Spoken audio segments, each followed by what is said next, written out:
So you're in South Carolina now. Is it weird to come into LA and like, okay, now I'm driving around the 405 freeway and I'm going to do press and things like that?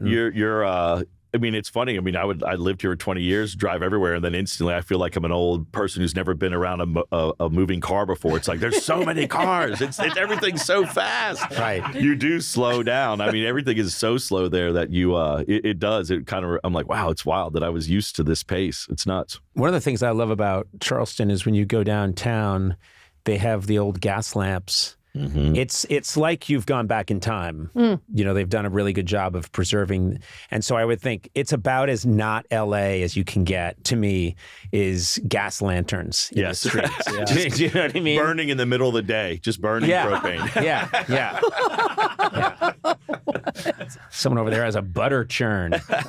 When something like Gemstones is done, you've wrapped it, and you're going to unveil this new season, are you on to the next thing already? After I leave here, I go sound mix the very last episode. So after today, I will be officially unemployed. I'm done. I have ideas what I want to do, but I really just kind of want to just chill out for a little bit and catch a breath. I mean, I've been on Gemstones full time now for like 7 years. I mean, it doesn't seem like that because there was COVID and there was a strike, but it's, I'm so monogamous when I get on something like this. I like live and breathe it. I mean, when we're not in between seasons, I'm literally just like reading the Bible, watching sermons, just trying to find material and find inspiration. And so I think after a while, you kind of do have to just shut it off, because even in my head, if I were to think of ideas now, they all would feel similar to Gemstones, because my brain is so trained on finding humor and finding comedy that like fits that mold. So I think in a way you kind of have to just like let it go and kind of stop thinking about it for a while, and then So what do you do to relax? What are your fun things? What's your happy place? I need to get hobbies. I don't have hobbies, unfortunately.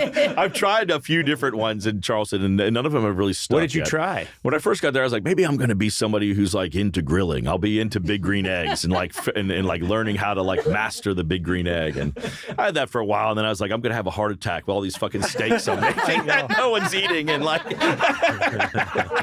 trying to dial the temperature in just right. It's like my wife's like, yeah, big deal. You kept it at 250 degrees for 12 hours. Like, you've mastered it. But this pork, it falls right on. My heart feels tight. My chest. I got a like a little I have a dock, and so I got a Boston whaler. Like everybody in that area like is out. You gotta in the have water. a boat, right? Well, I thought I did, and then I realized I'm not a boat person. I don't like owning it. I would be responsible for everybody's like safety. I would get out there and I would just have the worst time because I'm just sort of like so worried that I'm going to kill someone. And I was like, this feels like someone else should be driving this thing. I should be able to drink and like let the wind blow my hair back. And so, and it's also, boats are so much maintenance. It's like you finish going out and everyone gets to go home, and then you got to sit around for like an hour and a half hosing the fucking thing down and like flushing the engine out. of like, I don't need new chores. I don't like this. So I like let the boat rot for like an hour and a year and a half at the end of my dock. I would just look at it and it'd make me feel terrible. So I'm like, I have no desire to use that thing I've spent money on. And I would watch it fill with rainwater and barnacles grow on it. And it was just a constant reminder of like, you don't have hobbies. You don't even like going out on boats. And so I sold that and got rid of that. And now that's what I'll do. I'll try to find what the next. I love that you have a camouflage shirt. And anyone who sees this on video, you're wearing a total camouflage hunting shirt, but I doubt you need it. I doubt that you do anything that requires you to wear camouflage. I want to, but yeah, I don't have it in me. Even honestly, even fishing to an extent, like everyone fishes down there. It's like, all right, I'll get into fishing. We have this koi pond in our front yard, and there was like, we inherited when I bought the place, like koi fish there. And then this like fucking heron, this bird started coming every day, would be on our roof, would come down, and it would pick up the koi fish, but the koi fish are too big for it to eat, so they would just drop them leave them on the side of the ground. I would come home, and there would always be dead fish like leading up there, and birds just laughing at you. I started a straight up war with this bird, where it would the same one would come every day, and my wife and I had all these tricks. Like I had like left my son's, and again I like left my son's like remote control car down there, and then every time I'd see it, I would turn the car on to chase it away. And then that evolved into just like Nerf guns, where like that thing would come and I would just like run out there like lighting it up, and it knew who I was. I think you found your hobby. You have a hobby. Yeah, it's fighting birds, saving koi fish. Fighting birds without hurting them. Did you win? Did you get rid of Well, you know what was funny is like one day I went out there and I lit that bird up. I made full contact with that thing. It flew over the hedge and I went back in the house like, yeah, got him. The bird flew around to the back of the house and started banging on the window and shit all over the back of my deck. It was like, oh, he knew. He knew. Of course he knew. Yeah. Got to the bird at a gun store. Yeah, he's going to even the score.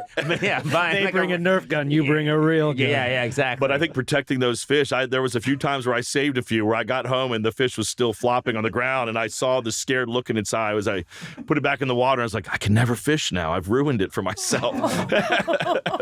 I'm determined now to go. I'm going to go to Charleston, South Carolina, and hang out and get the word out that I'm ready to hang with Danny McBride. Yeah. But then it's just going to be really fun that you don't reach out to me. And I know that you're just like 6 miles away. No, I'll reach out to you. But what would we do? Well, there's a few good bars down the street from my house. We probably ride around in golf carts. Maybe we go on a ghost tour. I would love that. You know, the area where I live, people cruise around on golf carts, and it's there's no hotels or anything out there. It gets pretty dark after night, and like I love to just like put the kids in the golf cart, and I literally just like play the soundtrack to The Shining and turn the lights in the golf cart off and just cruise around the island. It is more frightening than what you could imagine. Yeah. So how are they doing, these kids? I worry about them. They're in therapy.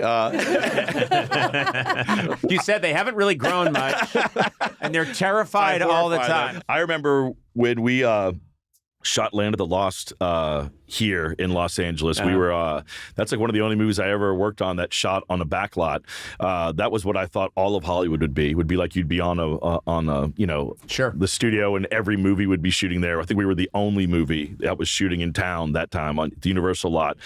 And we would have all these late nights, and Will Ferrell and Yorma and I would get in golf carts at the like late at night on like, you know, on these night shoots, and we would drive through Universal Studios when it was closed down, and we would pull up in front of the Psycho House, and one by one you'd have to go up by yourself and knock on the door. And it seems so silly. It was scary as shit. Oh my God. That does sound scary. It was. You would freak yourself out. There was no way after you knocked that you would not run back to the golf cart where everybody was. And then quickly make some jokes like it wasn't that scary. And don't they have the mom in the window? Yeah. They have her like a mannequin. It's not real. That might be. I think it's a working actress. Oh, okay. She's just sitting there there 24/7. It's so creepy. Yeah. She was on She was on like Silver Spoons, and now that's what she does. This has been an absolute blast. Absolute blast. You've been on our. How do we get this man? He's never in LA. I'm so happy that you were able to get yourself in here, and met you in 2006, and right away was an instant fan. Like, and then everything just has. From a distance, I've just watched everything blow up since for you in all the best ways, and I'm really happy. And Righteous Gemstones is hilarious and great. And this is the final season? This is the final season. Wrapped it up this season. Yep. I think we've. I think it's our best one yet. I know everyone has to say that to get people to tune in, but I really do think that. Yeah. Well, I am so happy for you, and I look forward to the day that I intrude on you in South Carolina. Please come down. Yeah. I'll give you the real tour. Seriously, I mean, I'm a huge. I've been to Fort Sumter. I'm a real nerd. I've gone to the South, and I've told people this. I took my wife when we were newly married. I took her on a drive through Georgia to look at Civil War landmarks, and the marriage almost ended there. Anyway, thank you so much for being here. Oh, thank Seriously, you. Thank you. And get a hobby. I'll try to.